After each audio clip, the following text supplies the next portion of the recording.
name is Khalil Evans, 44-year-old black male. And again, you saw the press release, you saw the photos that were available from the mall surveillance, and also the photo that was provided after our victim was able to videotape the image of this suspect.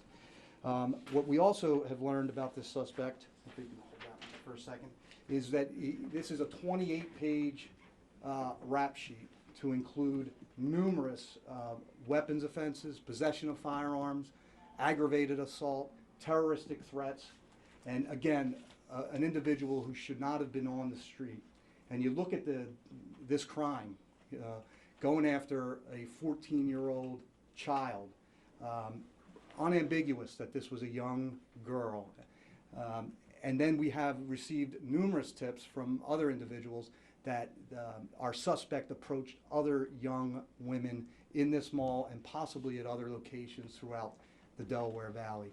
So right now we're happy to report that this guy is off the street. And it couldn't have been done without the great work of Lieutenant Fink and all of his detectives, the Philadelphia Police Department, U.S. Marshals, FBI task forces, and others who immediately after seeing the reports were calling us saying, how can we help?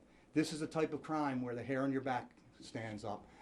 It's very disturbing to see that video and to see, thank God this young lady had the presence of mind to scream, to pull back, and to take off as citizens jumped in to stop these individuals, because only God knows what their intentions were.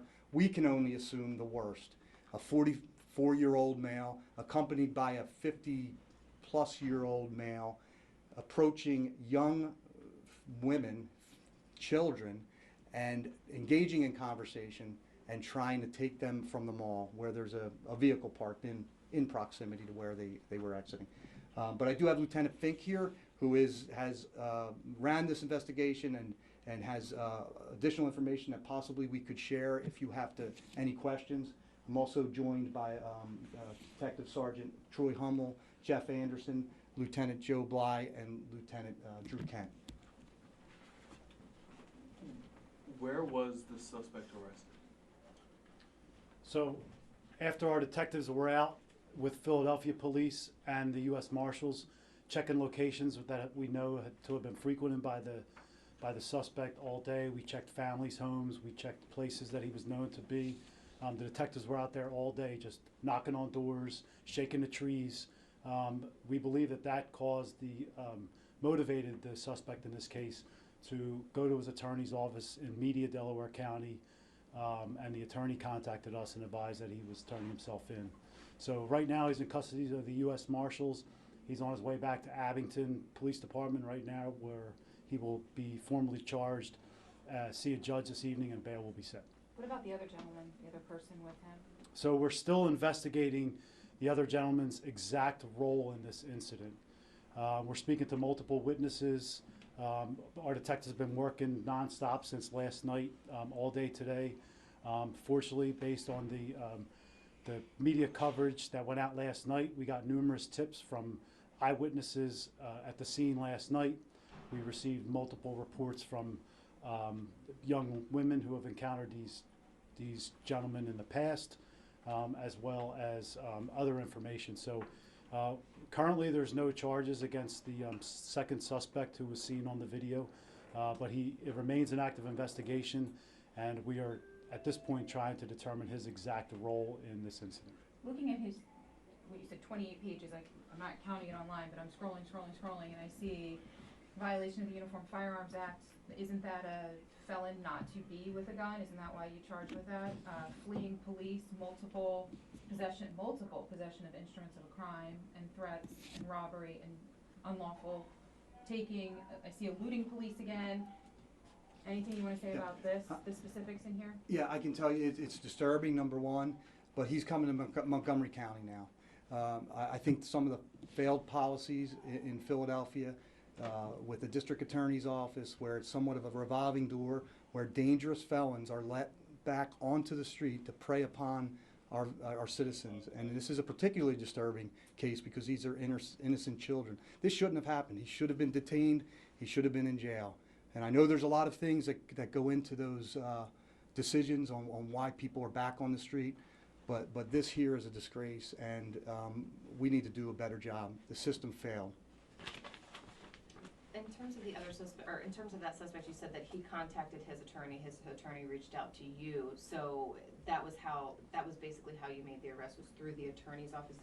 Did you go to the attorney's office? How did the details of that? Yes, the logistics were coordinated between the police department and the attorney on what way would be best, so we wound up going to the attorney's office in Delaware County to pick up the suspect and place him under arrest. You said you're having conversations with additional victims that did not, go to the extent that last night did, but they've had conversations with him. Is it possible more charges could come from this? Yes, it's possible more charges could be coming in the future. We did speak with other young females similar age to the victim in this case last night, who were approached and put in very uncomfortable situations by these older men who touched them, said inappropriate comments to them, and it seemed like these guys were escalating their actions last night. Unfortunately, when they grabbed this young lady at 7 p.m. last night at the mall, we're lucky that it ended there, and this girl was heroic in her actions, and the bystanders, and the great work by the detectives taking this personal. Most of us here have kids, and this does hit close to home, and it was all hands on deck, and Philadelphia police jumped in, federal partners, and this was a team sport, and it ended up in a apprehension here. These other instances, I think we all spoke to the young woman who came here, who said she had an interaction with this man last night. Were they all similar, like creepy, but not necessarily touching the victims, but kind of just creepy? Other than this one incident at 7:30. Yeah, the incidents that led up to the attempted abduction of the 14-year-old girl last night were incidents that crossed the line, but they didn't rise to the level of what happened in the culminating incident where he tried to take the 14-year-old. So we're still working with the district attorney's office to figure out exactly what charges might come out of those contacts with those other girls. But at this point, the important thing is that he's in custody, and we can take a breath now and figure out what the additional charges are going to be. Have you told the victim? The victim will be contacted shortly and made aware, yes. And what is he charged with now? Currently, he's charged with unlawful imprisonment of a minor child and harassment. What kind of penalty do those charges come with? I know the DAs are. Yeah, unlawful penalty of a minor child is a second-degree felony. It's a serious charge. He could face up to 5 years in prison for that charge. And like I said, we'll be exploring the possibility of additional charges if warranted. With his previous crimes, is he on any kind of parole or anything like that? Yeah. That's on probation. Yeah, he's currently on probation in Philadelphia. That's correct. Do you know, has he checked in regularly, or is that something you don't know at this point? We don't know that. We don't have that. Okay, all right. And he's on the list, so you haven't necessarily had a chance to fully interview him, but is he cooperating with police in terms of helping you identify the other man who he was with and figuring out what his role and intentions were in the case? We have not had a chance to speak with him yet. Thank you. Thank you. Okay. Thank you.